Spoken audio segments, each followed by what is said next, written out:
Good afternoon, everyone. Thank you for taking the time together for this important conversation.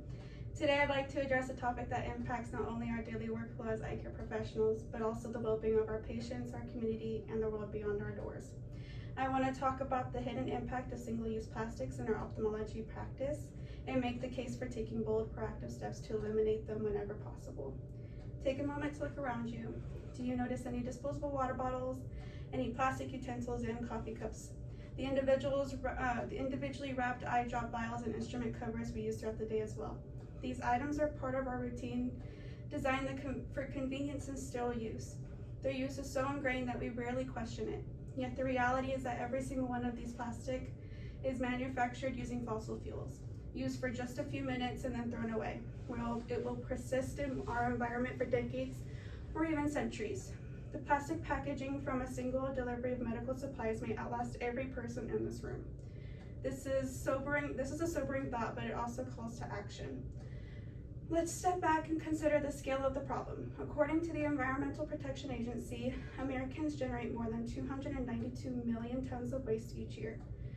The healthcare sector is a major contributor as well. U.S. healthcare facilities produce at least 5 million tons of waste annually, and add up to a quarter of this as the plastic. Practice small wrappers around sterile tools to the proactive covers on diagnostic equipment to the bags, bottles, and cups that accompany patient care and staff routines. But plastic's environmental impact is not just about what we can see.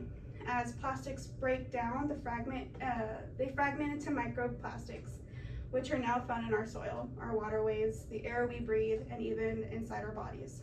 A recent report by the Ellen MacArthur Foundation found that the average person may ingest tens of thousands of microplastic particles every year.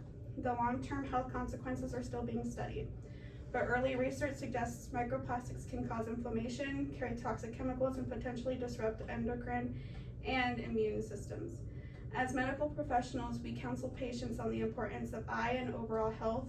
We must recognize the contradiction in promoting wellness while contributing to this pervasive form of pollution. One challenging aspect of medical plastics is that they are rarely recycled. Due to safety protocols, contamination with biological materials, and the complexity of medical grade plastics, the vast majority of what we use, wrappers, vials, tubings, and more, end up in landfills or is incinerated. Incineration, while sometimes necessary, releases harmful pollutants into the atmosphere and contributes to climate change. Landfilling, on the other hand, simply delays the environmental impact as plastics leach chemicals into the soil and water, but it doesn't help. It's also important to recognize that our patients in our community are paying attention. A 2022 Practice Green Health survey found that over 60% of patients now say they prefer healthcare providers who prioritize sustainability. For younger patients and families, environmental responsibility is a core value. Our practice reputation relies not just on excellent clinical care, but on our willingness to lead by example, showing that health, ethics, and environmental stewardship can go hand in hand. Now let's talk about the financial side as well. Waste disposal is expensive and costs are rising as landfill space becomes scarcer and regulations tighten. Every bag of trash we send to the landfill costs the practice money that could be reinvested into equipment, staff development, or patient services. By reducing single-use plastics, we not only do the right thing for the environment, but also cut costs in the long run. Now you might be asking, is it even possible to reduce single-use plastics in a medical setting where sterile use and safety are paramount? The answer is yes. If we approach the challenge thoroughly and creatively, there are many states and steps we can take that do not compromise patient care. For example, in non-sterile areas like the break room or waiting rooms, there is no reason not to use washable ceramic mugs, glass cups, or stainless steel utensils. For patient education materials, we can use the digital delivery, wherever possible, reducing the need for plastic laminated pages or plastic folders. For medical supplies, we can also closely work with vendors to prioritize products with minimal or recyclable packaging. Some companies now offer biodegradable or compostable packaging for items like gloves and masks. While some single-use items are unavoidable for infection control, We can also still advocate for and adopt the greenest available options, such as recyclable instrument trays or compostable waste bags. Education is a key part of this process. We should provide clear signage in staff and patient areas that explains what can and cannot be recycled or composted. We offer short training sessions for staff on sustainability best practices and share regular updates on our progress. Let's make sustainability a shared value, not just a top-down mandate. Let me share a few examples for the healthcare field to show what's possible. The UK's National Service has committed to eliminating avoidable single-use plastics across its facilities, including ophthalmology clinics. By 2025, they have already made significant changes, such as replacing disposable cups and reusable ones, introducing compostable food packaging, and giving staff refillable water bottles.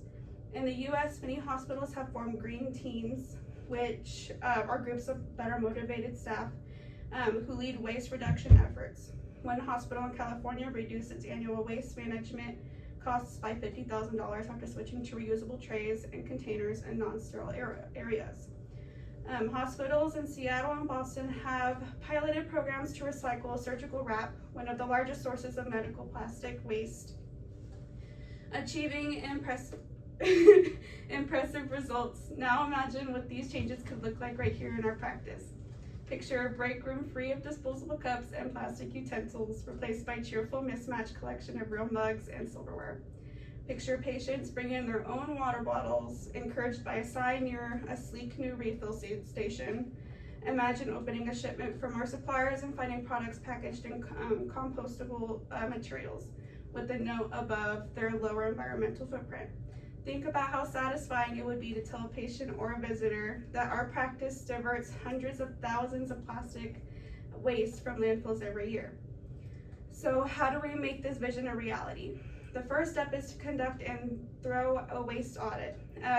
We need to know exactly what kind of plastic we are using and where.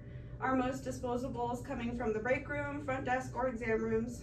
Are there items we use out of habit that we could easily replace with a greener alternative?